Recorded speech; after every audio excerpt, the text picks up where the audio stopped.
Magandang araw sa inyong lahat at welcome sa aking channel.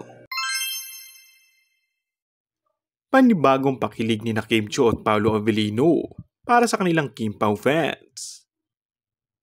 Matapos ang trending scene sa cabinet ng kanilang serye na What's Wrong with Secretary Kim, sunod nilang hinanap ang dalawa ng karawan ng aktor. Taping lamang kasi ang Asap Natin Tol last Sunday na guest ang dalawa.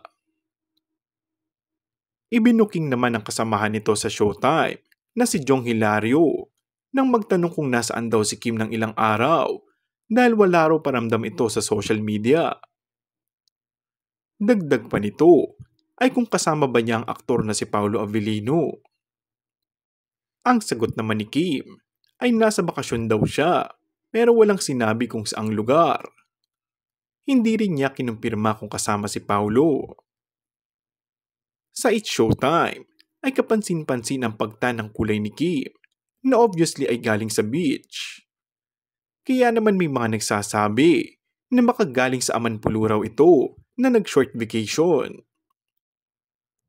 Obvious din talaga ang high energy at happiness ni Kim. Kaya naman ng mga solid Kim fans ay nagsasabing totally ay nakamove on na raw ang aktres sa breakup nila ni Sian Lim.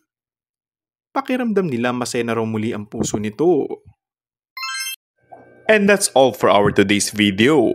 Kung bago ka lang sa aking channel ay mag-subscribe at pindutin na rin ang notification bell. Maraming salamat!